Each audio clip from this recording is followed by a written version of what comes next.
साथ संगत जी, प्यार से कहना धन निरंकार जी।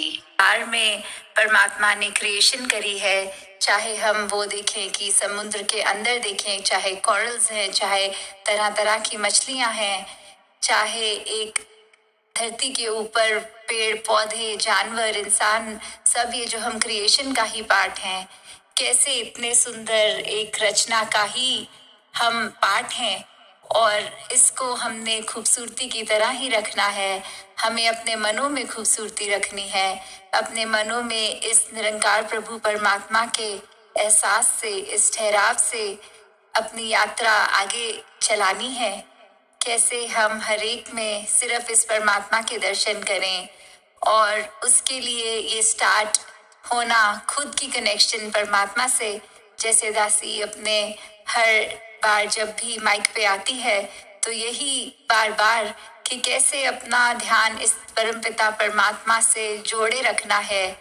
और ये यात्रा भी शुरू होने के लिए पहले इस परमपिता परमात्मा की पहचान होना जरूरी है।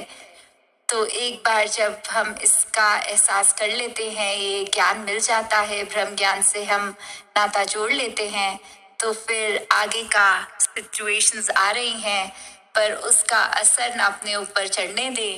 कि एक हम कोई अगर पेटल देखते हैं, चाहे वो कमल का फूल हो, गुलाब का फूल हो, जितनी देर अगर उस पे एक पानी के अंदर है तो गीला है। जैसे ही उसको निकाल के एक झाड़ दो तो बिल्कुल वो सूखा हुआ। कि जो अपना एक कैरेक्टर है वो तो वैसा ही रहा, चाहे थोड़ी देर के लिए स्थिति कुछ थी और कुछ और, पर अपने आकार में कोई फर्क नहीं आया। अपना जैसे हम इनबिल्ट हैं, वो एक अंदर क्या है हमारे, वो परमात्मा ही है जो हमारे अंदर भी और सामने वाले के अंदर भी। तो कैसे हमने एक रस रहना है, सिचुएशंस जो भी हों उसमें यही देखना है कि अगर हम ब्रह्म ज्ञानी हैं तो इस तरह इम्पल्सिवली किसी चीज पर रिएक्ट नहीं, पर कैसे एक सोच कर कि ये ज्ञान की दृष्टि से अब जो एक स्थिति है सामने उसमें अपना किस तरह बेस्ट आउटपुट दिया जाए। तो इसी तरह जहां हम अपना जीवन भी सुखद करेंगे और संसार के लिए भी वरदान बनते चले जाएं। कोई इंसान इस संसार का अपना ही है कि जब हमने हर एक में ही अपना एक आईने की तरह उसको देखा कि हम में जो परमात्मा है सामने वाले में भी है, तो कैसे ये पूरा संसार ही अपना हो गया, पूरा संसार ही मैं खुद हो गया। जैसे वो सुना भी होगा सबने कि अहम ब्रह्मास्मि की बात, की पूरी यूनिवर्स का एक कण में और मैं ही पूरा ये यूनिवर्स। ये कैसे हुआ? जब हम उसके साथ जुड़ गए हैं जो पूरे ब्रह्मांड का पालनहार है, जिसने पूरा ये यूनिवर्स की रचना की है, एक एक कतरे कतरे में है। तो जब हमारे अंदर भी वही परमात्मा है, तो चाहे वैसे वो इतना वास्ट है फिर भी हमारे एक छोटे से शरीर में भी ये है। कैसे वो एक छोटे छोटे एक इतने माइक्रोस्कोपिक भी जो होते हैं, जानवर कह लें, कीड़े कह लें, तो हर एक में वही परमात्मा है। तो हम जहाँ इस प्लैनेट की भी उस तरह एक उसके लिए अपना विजन करें कि कुछ आजकल जो सस्टेनेबिलिटी की भी बात होती है, एक इसको की प्रकृति बहुत सुंदर है, इस कादर ने कुदरत बहुत सुंदर बनाई है, तो हम इसको और निखार इसमें कैसे कर सकते हैं, कैसे पॉजिटिवली वो कंट्रीब्यूट करते हैं, उसको हम सब ने ध्यान रखना है।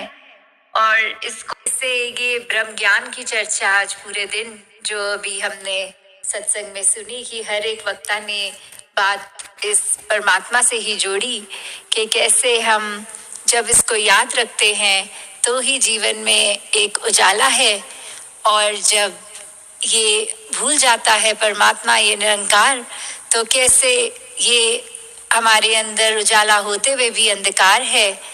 जैसे आज सभी ने देखा कि ये लूनर इक्लिप्स भी हुआ कि कैसे एक चंद्र ग्रहण, जो चांद अपनी रोशनी अंधेरे में अगर है तो चमकता दिखता है, पर वो एक रोशनी रखते हुए भी फिर भी आगे एक जब उसके अंधकार हो जाता है तो बस उसकी एक रिंग सी दिखती है बहुत स्लाइड, बाकी वो पूरा छुप जाता है या वो बिल्कुल ही गायब हो जाता है। तो कैसे वो ऐसा नहीं है कि उस समय वो चांद गायब हो गया है आसमान से, नहीं, वो चांद है पर आगे उसके एक ऑब्जेक्ट आ गया है, इसलिए हम धरती से उसको नहीं उस तरह देख पा रहे रोशनी में। तो कैसे हमने हमेशा एक उज्जवल चांद की तरह, एक उज्जवल सूरज की तरह चमकते रहना है। तो कैसे हम हमेशा इस परमात्मा से ही यही अरदास कि हमारे जीवन में पल पल में ये भक्ति और दृढ़ होती जाए, एक सेवा सिमरन सत्संग उससे और जुड़ते चले जाएं, अपने जीवन में अपने चरित्र में एक निखार इससे जुड़कर और करें। जैसे ये महीने से हम मिशन के 92 इयर्स की भी बात करते हैं कि कैसे इतने सालों से जो ब्रह्म ज्ञान है, तो आगे अब हमने ही इसकी संभाल करते हुए आगे पूरे संसार में ये घर घर में रोशनी प्रदान करनी है अपने कर्मों द्वारा। सबसे पहले अपनी सोच में हमेशा ये परमात्मा को याद रखते हुए, तो कैसे एक अच्छे इंसान बन के जब एक संसार के लिए वरदान होंगे, तो उस तरह ये घर घर ज्ञान की ज्योति भी पहुँचे और साथ ही हम एक मिशन के लिए एक वरदान भी बने और हमेशा यही करें कि किस तरह जब हम अपना सुधार करेंगे, दूसरे की तरफ नहीं देखेंगे, तो वो ही एक रियल एक अपनी हम प्रोग्रेस कर रहे हैं, अपने लिए हम एक अपलिफ्टमेंट कर रहे हैं। ये हमारी रूह इस शरीर में अगर है तो इसका असली रूप तो ये परमात्मा ही है। तो कैसे हमेशा हम अपने असली रूप को ये पहचान सकें, इस परमात्मा को याद रखें।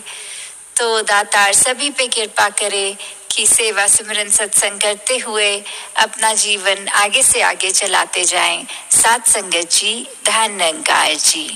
साथ संगत जी, प्यार से कहना धन निरंकार जी। साथ संगत जी, दासी आप जी के चरणों में एक साखी रखने जा रही है। कृपा करना, जो भी टूटी फूटी गलतियां हो बख्श लेना जी। साथ संगत जी, महात्मा कुटुमल जी ने कई दिनों से वाच कर रहे थे कि एक महात्मा जो रोज रोज सत्संग आया करता था और सेवा भी बड़ी लगन से किया करता था, कुछ दिनों से वो महात्मा सत्संग में नहीं दिखाई पड़ता था। साथ संगत जी, कुटुमल जी यह जानने के लिए वह सत्संग क्यों नहीं आ रहा है, एक दिन उसके घर पहुंच गए। साथ संगत जी, उस महात्मा ने सामने महात्मा कुटुमल जी को देखकर बहुत खुश हो गया। साथ संगत जी, बहुत ही आदर सत्कार से उनकी सेवा की। साथ संगत जी, कुटुमल जी ने पूछा कि तुम सत्संग क्यों नहीं आ रहे हो भाई? उसने जवाब दिया, क्या करें, करना है सत्संग आकर, मुझे तो कोई सुख शांति नहीं मिली। साथ संगत जी, मैं वैसे ही परेशान रहता हूँ जैसा मैं सत्संग जाने से पहले था। दूसरे संत लोग कहते हैं कि मुझे तो अब कोई परेशानी नहीं रहती, मेरे सारे काम पूरे हो गए, मैं अब हमेशा गुरु की मस्ती में मस्त रहता हूँ, लेकिन मेरा क्या? साथ संगत जी, महात्मा जी ने बोले कुटुमल जी से। साथ संगत जी, कुटुमल जी ने देखा उनकी पत्नी झाड़ू लगा रही थी।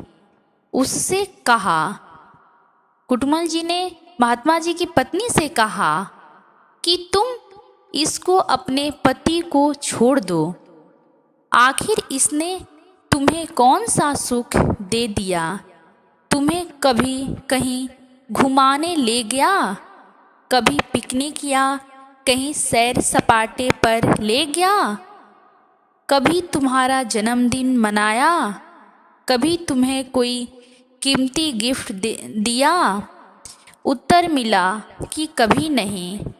तो तुम इसके पास रहोगी? छोड़ दो इससे अभी इसी वक्त से। सात संगत जी, पत्नी हैरान हो गई, कहने लगी, महात्मा आप क्या कह रहे हैं? मुझे अपने पति को छोड़ने की बात कह रहे हैं? आप यह कैसे कह सकते हैं? ये मेरे पति हैं, मैं इनको मरते दम तक नहीं छोड़ सकती। चाहे भूखा रहें, चाहे पकवान खिलाएं, चाहे कहीं घुमाने को ले जाएं या ना ले जाएं, सस्ते कपड़े दें या फटे पुराने दें या महंगे और बहुत अच्छे कपड़े दें, मुझे कोई फ़र्क नहीं पड़ता। सात संगत जी, मैं इनका साथ कभी नहीं छोड़ सकती हूँ। आप ऐसी बात कैसे कह दिए? मुझे आप जी से ऐसी उम्मीद कतई नहीं थी। सात संगत जी, दोबारा ऐसी बात भूलकर भी न करें। वह तमतमाते हुए घर के अंदर चली गई। सात संगत जी, कुटमल जी को उसकी बात बिल्कुल बुरी नहीं लगी। उसके पति से कहा, देखा, अपनी पत्नी से कुछ सीखो। कुटमल जी महात्मा जी से कहें कि देखो, अपने पति से कुछ सीखो, वह तुम्हें कतई नहीं छोड़ेगी, चाहे तुम दुख दो या सुख। तुम्हारे साथ साथ उसका जीना मरना दोनों कबूल है, लेकिन तुम्हें छोड़ना कदापि नहीं। सात संगत जी, वह एक सांसारिक पति का साथ नहीं छोड़ सकती हैं, और एक तुम हो जो एक अविनाशी पति परमेश्वर को छोड़ दिया, क्योंकि तुम्हें वो सुख नहीं दिया जिसकी तुम्हें चाहना थी। सात संगत जी, सोचो, मनन करो, फिर सही फैसला लो, आगे बढ़ो, मूर्ख मत बनो। सात संगत जी, सतगुरु पर पूरी श्रद्धा और विश्वास के साथ निष्काम और निरक्षित भाव से सेवा सुमिरन सत्संग से जुड़े रहो। सात संगत जी, यह निरंकार तुम्हें भी सारे सुख अवश्य देगा। सात संगत जी, शुक्र किए जा तुम मालिक का, शुक्राना ही भक्ति है। सात संगत जी, शुक्र किए जा तुम मालिक का, शुक्राना ही भक्ति है। सिकवे गिले जुबा पे अपने ना लाना ही भक्ति है। भक्ति नाम समर्पण है। सात संगत जी, भक्ति नाम समर्पण है, इसमें शर्त मंजूर नहीं। सात संगत जी, हम भी कभी भूल से भी ऐसी गुस्ताखी न करें। अर्थात मैं सत्संग, सेवा और सुमिरन कर रहा हूँ, तो आप मेरी हर कामना जल्दी से पूरी कर दो, नहीं तो मैं निरंकारी मिशन ही छोड़ दूंगा। सात संगत जी, खुदा की भक्ति में कोई भी शर्त नहीं चलती है। सेवा सुमिरन सत्संग हमारी आत्मा की खुराक है, जैसे हमारे शरीर की खुराक है खाना और पीना और ऑक्सीजन। सात संगत जी, बड़े प्यार से कहना, धन्य